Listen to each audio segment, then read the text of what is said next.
memperbanyak istighfar. Secara khusus masalah istighfar.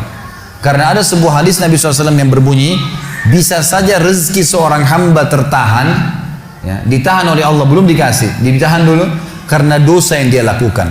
Karena dosa yang dia lakukan. Jadi dosa itu bisa menahan. Bisa saja kita mau coba masuk proyek gagal, coba istighfar kepada Allah SWT. Kan? Jadi memang ada dosa yang mengganjal, intinya begitu. Pernah ada 3 orang datang kepada Hasan Basri rahimahullah, seorang ulama tabi'in yang masyhur. Datang 3 orang ini, dan Hasan Basri ini juga terkenal dengan kesolehannya. Kalau ngomong selalu surga, neraka, rahmat dan taubat dan azab. Itu saja berputar perkataannya Hasan Basri rahimahullah. Jadi orang sering datang ke rumahnya minta nasihat. Ada 3 orang datang satu hari, antri di rumahnya. Yang satu masuk mengatakan, wahai imam, wahai kiai, wahai ustadz, saya sudah lama menikah dengan istri saya ini, tapi belum dapat anak. Sudah 10 tahun nikah nggak dapat anak. Kami sudah ikhtiar ke tabib ini, minum itu, tapi belum juga Allah takdirkan. Apa saran anda? Maka kata Hasan Basri, perbanyak istighfar. Perbanyak ya, bukan kerjakan istighfar, perbanyak. Terus lisanmu astagfirullah wa atubu ilaih, astagfirullah terus diucapin, jangan berhenti. Gitu. Maka kemudian keluar orang tersebut. Masuk orang kedua mengatakan, wahai imam, saya sudah lama kena penyakit di perut saya, sakit terus. Kalau sakit saya sampai nggak bisa tahan, rasanya pengen mati saja kena sakitnya. Sudah coba berobat ke sana sini nggak sembuh-sembuh. Apa saran anda? Kata Hasan Basri, perbanyak istighfar, perbanyak istighfar. Amalin, pulang. Datang orang ketiga mengatakan, wahai imam, saya sudah lama bekerja banting tulang. Mayoritas waktu saya sehari kerja keras, tapi saya tidak pernah kaya seperti fulan. Ditunjuk orang kaya di kota itu, di kota Basra, di Irak. Apa saran anda? Kata Hasan Basri, perbanyak istighfar. Pulanglah 3 orang ini. Lalu kemudian istri Hasan Basri bertanya, wahai suamiku, ketiga orang ini tadi butuh satu mungkin dikasih modal, mungkin satu ditunjukkan tabib yang tepat, mungkin obat. Kenapa anda cuma suruh istighfar saja? Kenapa enggak istighfar diikutin dengan yang lainnya? Dikasih modal, dikasih obat. Kata Hasan Basri, wahai istriku, tidakkah kau dengar kalau mereka sudah ikhtiar dan sekarang tinggal mereka terbuntu, tertutup di sebuah pintu yang mereka tidak tahu bagaimana jalan keluarnya. Maka saya mengingat firman Allah dalam surah Nuh. Surah Nuh ini surah nomor 71 ya. Ayatnya ayat 10 sampai ayat 12. Nabi Nuh alaihissalam berkata kepada kaumnya tentang istighfar. Surah Nuh surah nomor 71 ayat 10 sampai ayat 12. A'udzubillahi minasyaitonirrajim, faqultu astaghfiru rabbakum innahu kana ghaffara.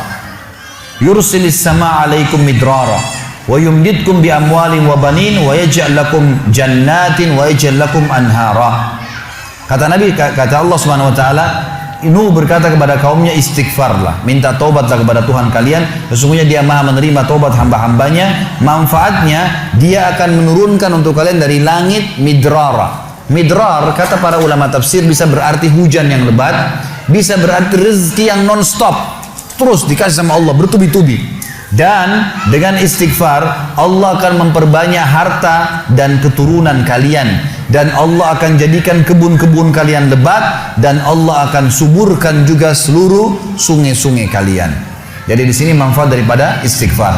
Ada kisah yang lain teman-teman sekalian, kisah Imam Ahmad rahimahullah. Imam Ahmad rahimahullah dari 4 mazhab tadi, Abu Hanifah, Malik, Syafi'i dan Ahmad. Ahmad bin Hanbal muridnya Imam Syafi'i. Mazhab yang keempat. Imam Ahmad rahimahullah di akhir hidup beliau ulama besar hadis. Di akhir hidup beliau pernah terlintas di benaknya untuk mendatangi sebuah kota di Irak. Kenapa ke sana nggak tahu. Pokoknya pengen ke sana gitu. Imam Ahmad pergi ke sana.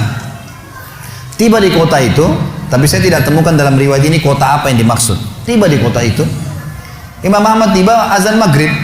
Lihat masjid, ada satu masjid, masuk masjid itu sholat berjamaah. Orang nggak tahu dia, karena zaman dulu orang tidak ada foto, tidak tahu lihat bagaimana wajah siapa orang ini, nggak kenal. Habis sholat maghrib, Imam Ahmad duduk sedikit baca Al-Quran. Azan Isya dia ikut sholat. Selesai Isya, Imam Ahmad pergi ke pojok masjid, mau geletak tidur. Marbot masjidnya datang, dekatin. Wahai syekh, syekh ini dalam bahasa Arab 3 artinya. Bisa hal dari 3. Bisa orang tua, syekh. Bisa orang alim, bisa orang kaya. Jadi tidak selamanya kalau antum dipanggil di Saudi syekh dianggap orang alim gitu. Bisa saja orang tua gitu kan. Dipanggil, hai Syekh, orang tua maksudnya. Ngapain anda di sini? Kata Imam Ahmad, saya musafir, nggak kenal orang siapapun di kota ini. Besok pagi saya mau pergi, nggak ada tempat nginap, saya mau nginap di sini. Karena zaman dulu nggak ada penginapan-penginapan kayak kita sekarang, banyak hotel segala gitu. Kata marbotnya, nggak bisa, masjid nggak boleh tidur. Kata Imam Ahmad, saya didorong-dorong keluar dari masjid. Orang ini nggak tahu kalau ini Imam Ahmad, kalau tahu mungkin diundang ke rumahnya. Tapi ini marbot, masya Allah, istiqamah nih gitu. Keluar dari masjid, ditutup pintu masjid sama dia. Imam Ahmad lihat orang yang sudah pergi, Imam Ahmad lihat ada teras masjid, tidur di teras masjid. Balik lagi marbotnya. Wahai Syekh, ngapain sini? Musafir, mau tidur, nggak ada tempat nginap. Nggak bisa Syekh. Teras pun nggak boleh, peraturan. Ini saya bilang tadi istiqomah luar biasa nih. Imam Ahmad bilang, saya didorong-dorong ke jalanan. Dorong ke jalanan. Waktu saya lagi didorong ke jalanan, ternyata masjid bersebelahan dengan kios penjual roti. Ada satu orang penjual roti di sebelah masjid. Lalu dia mengatakan, Syekh, dipanggil Imam Ahmad, silakan ke tempat saya. Imam Ahmad pun datang.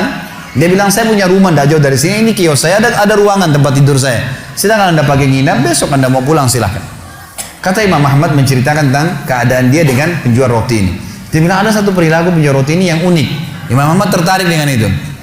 Dia bilang, setiap kali orang ini pecahin telur, ngambil terigu, ngambil garam, itu sambil astagfirullah wa atubu ilaih, astagfirullah wa atubu ilaih. Terus lisannya nggak pernah berhenti nih, astagfirullah wa atubu ilaih, kecuali Imam Ahmad bilang saya ajak ngomong atau dia bertanya pada saya.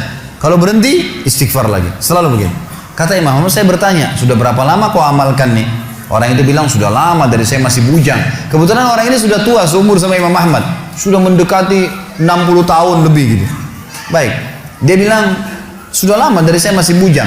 Kata Imam Ahmad, ma thamaratu istighfarik, apa manfaatnya istighfarmu? Apa yang kau dapatkan dengan istighfar yang sebanyak ini? Kata dia, tidak ada apapun yang saya minta kepada Allah kecuali diijabah. Apa saja saya minta Allah kasih, tinggal satu yang belum Allah kasih. Kata Imam Ahmad, apa itu?